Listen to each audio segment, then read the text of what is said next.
we've seen the Trump administration going after schools all across the country.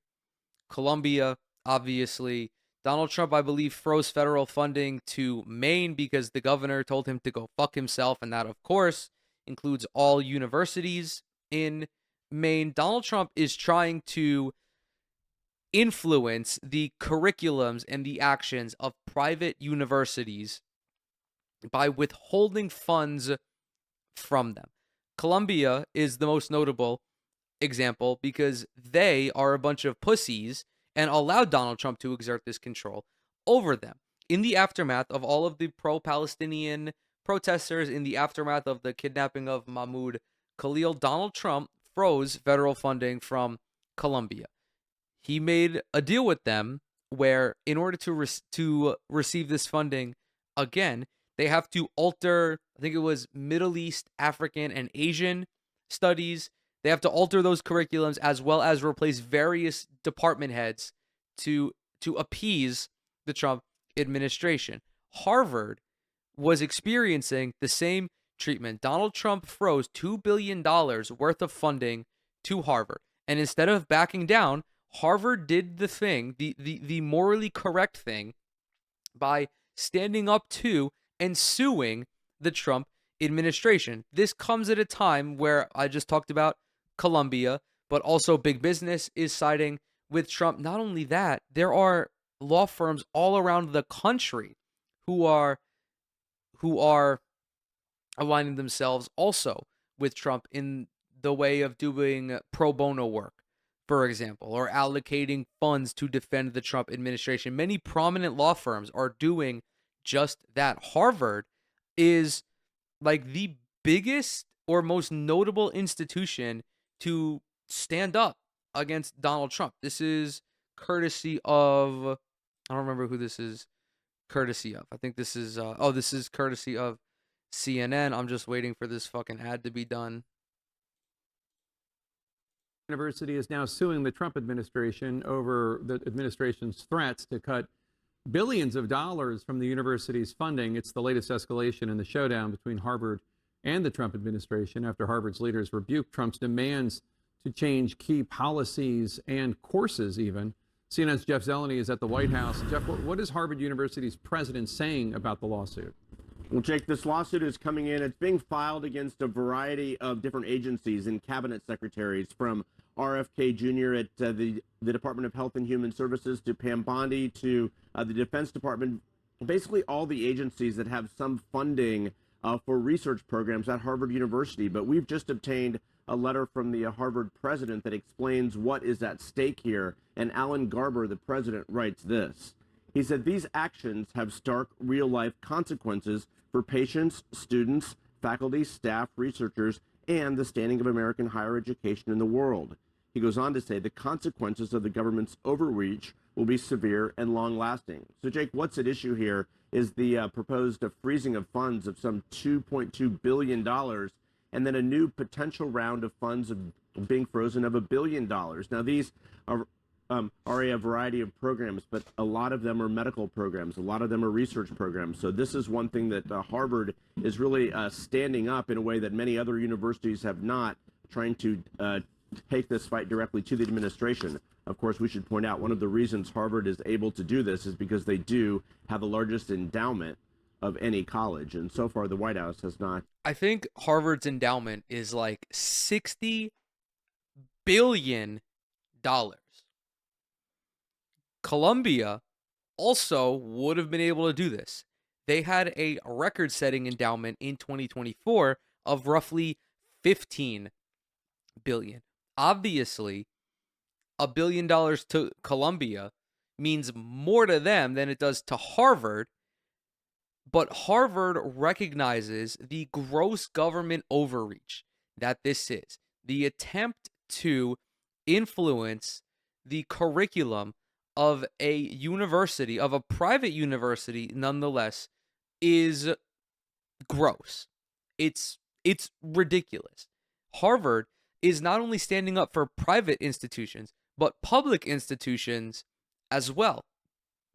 Public schools, public universities rely more on federal funding than private universities because private universities receive these tremendous endowments. But public universities also recognize that what Donald Trump is doing is it's remarkable government overreach. The president should not be interjecting himself in the affairs of any school anywhere in the country, especially on the grounds of doing it for the country of Israel. A foreign country, a foreign government is has convinced Donald Trump to act as their fucking lapdog. Like, how insane is that? How does that not register with people? Responded to this lawsuit yet, Jake? Turning to breaking news in the fight between the White House and Harvard University. Harvard is suing the Trump administration for the freeze on funding to the university. Harvard is arguing basically that the administration is overreaching. So what happens now? Yeah, so this is a lawsuit that was just filed today, Jake, in the federal district court in Boston. Harvard's complaint basically alleges a couple of different theories, including that the withholding of funding, basically in retaliation for Harvard's refusal to abide by the administration's demands, is a violation of the First Amendment, that the government's not allowed to basically coerce private institutions, educational institutions, into doing its bidding by imposing a particular viewpoint. That case is going to go forward now in federal court in Boston. And Jake, I mean, Harvard's got a lot of law on their side. Jake, of note, the complaint in this case. Yeah, this is another thing. You are literally going like you're going into a legal battle with the equivalent of LeBron James. This is Harvard Law. This is like the most prestigious law institution on the planet. And this case is rather like open and shut, I think. Listen, I'm not a lawyer. I'm just a guy. I'm a guy online. I am nowhere near as large of a brainiac as some of the lawyers that are currently studying at Harvard and also represent Harvard. But it seems to me that, yeah, this is a clear violation of free speech. This is the federal government trying to force a private institution to do what the federal government wants. You can't do that. You can't do that. I understand they're not doing it outright, but as this gentleman said, it's a retaliatory measure. It is coercion. Is signed by a bunch of very prominent conservative lawyers, suggesting that this dispute really is one that's going to cross the ideological barrier as well. Well, it's a real slippery slope, right? I mean, Trump does this to Harvard. What's President, Alexandria Ocasio-Cortez going to do for a conservative school? Jake Tapper is such a fucking weenie, bro. It's not, no, dipshit. It's not a slippery slope. In what fucking world do you live on that AOC would go to Liberty University and withhold federal funding? That's not progressive ideology. That's not how progressive ideology works. Progressive ideology is lobbying to make Liberty University free of tuition so that people can go and get an education. I don't give a fuck if there's a more liberal university or if there's a more conservative university. I give a fuck about opening up this university level knowledge and allowing people to gain access to these university level connections. That's the difference. There is no slippery slope here. You can't both sides this argument. Jake Tapper is being sleazy in this regard. He's trying to be a centrist commentator. That's the CNN business model now. But it doesn't work in this instance because this is pretty black and white. There's not a lot of gray area in here. The president cannot withhold federal funding from a university just because he does not like them. This does not set up a slippery slope. In fact, it sets up a slippery slope on the other side of the argument, where if this gets escalated to the Supreme Court, and the Supreme Court will probably rule in favor of Donald Trump 5-4, I think Amy Coney Barrett would be the lone conservative to dissent. Trump is just going to go and not give any federal funding to any university because the majority of universities and the majority of professors at these universities have a liberal slant to their ideology. It's not that these universities are safe spaces for all of the woke and gay liberals. It's just the fact that these people have access to more knowledge. And generally, the more schooling you go through, the more liberal you become because you understand that history has a liberal slant to it. That's the slippery slope that opens up. And this is why I think the Supreme Court really, Jake, in a series of cases going back to the 1960s, has been adamant about two principles that are both at issue in this case. The first is academic freedom and the idea that governments should not be interfering with the curricular and structural choices that private universities especially are making. But Jake, second, just the notion that the government should not be demanding as a condition of receiving federal funds that any recipient, a private university, a public university, a nonprofit organization, adopt a particular viewpoint, because then you don't really have the freedom of speech. You have the freedom of speech the government approves of. Yeah. And those are just not the same thing. I want to bring in history professor at Harvard University, Maya Jasanoff, to discuss the escalating tensions between Harvard and the Trump administration. Professor, do you support Harvard suing the Trump administration over these threats to cut federal funding from the school? 100%. You know, on campus over the last week or so, the talk has been That not was a fucking about meatball, dude. That was a layup. What the fuck kind of, like, what did you think she was gonna say? You think that she was gonna say no?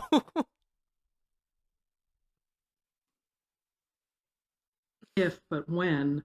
And we have been very eager to see our university take the lead in standing up to these very patently illegal actions that violate the First Amendment, among other things. In addition to all the funding cut threats, the Trump administration is also demanding that Harvard turn over all reports generated by the school task forces on combating anti-Semitism and anti-Muslim bias, any of them generated since October 2023. Do you think the university should turn those over? You know, I think we need to step back from all of this a little bit and just see what's going on here. You know, anti-Semitism is unacceptable wherever it takes place. I myself am partly of Jewish origin. I know that this is a problem that has been rising lately. It needs to be stopped, and Harvard has been taking steps to do that. But we should not mistake this very real concern for what's going on by the government. It is using this as a pretext for a much larger, deeper assault on not just Harvard, but on higher education across this country, the very thing that helped make the 20th century the American century and hopes, you know, can help lead us into the 21st century. The government is taking a sledgehammer to it and using anti-Semitism as an excuse. When asked about the university's battle... That was a stellar response.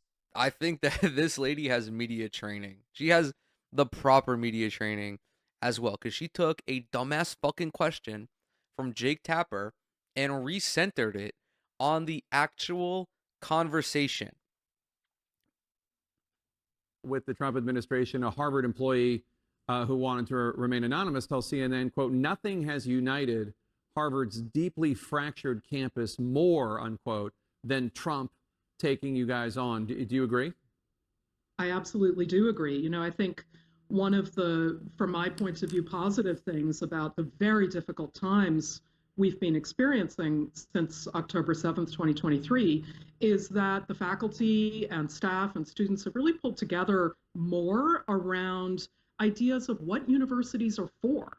And I think that actually puts us in a strong position now to stand up for what higher education means for this country, for the world, and to defend it against what seem to many of us to be just crazy and frankly very self-destructive attacks that are not in the nation's interest. What are you hearing saw from this?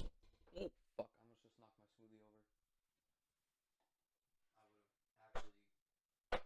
I would have actually crashed the fuck out. That would have been insane. That would have been a legendary crash out. I will say the same thing in response to the unification of Harvard's fractured base, as I said when we did the segment on Chuck Grassley's town hall, with all of those very clear Maoist third worldists and card carrying DSA members. But when you have a situation that is so obviously ridiculous, the majority of people, in fact, probably like 80 to 90% of people, are going to side on the right side, on like the right side of history, we'll call it. In the case of Chuck Grassley's town hall, his constituents were upset about the illegal deportations and about the unjust treatment of Kilmar Abrego Garcia. Chuck Grassley rightfully got his fucking ass cheeks clapped by his constituents because they recognized that what the Trump administration was doing was wrong. And they recognized that Congress needed to fight back against it. Same thing is going on with Harvard. Harvard, I'm sure, I don't know how fractured, I'm not so sure how fractured the campus may be, but you undeniably have all sorts of different ideologies on that campus. There's a lot of really intelligent people on that campus, and a lot of people who have different forms of their ideology or whatever. But they still recognize that it is wrong for the president to try to exert force over a private institution, over their private institution. Students, are they following this closely? Are they worried? Students, of course, our undergraduates have lived through a period of enormous chaos in their own lives. The pandemic and all the political uncertainty. I think they're, trying to make sense of a world that looks really different from the world that a lot of us faculty experienced. But I think when we were growing up, but I think that they, are wrestling with just what our purpose is here. What are we doing? What kind of a country are we that is picking up students, from outside their homes and abducting them for publishing things in student newspapers? These things just change the way particularly young people just feel in their own homes, in their own towns, in their own skins, and thoroughly disrupt the kind of international and vibrant community that we have here on campus, and I like to think across the nation. Tell us what the impact would be if Harvard lost these billions of dollars in federal funding. It would be incalculable. We would see hospitals' functionality seriously reduced. We would see labs that have been engaged in life-saving work, dealing with cures for cancer, for Parkinson's, for Alzheimer's, all kinds of things, stopped in their tracks.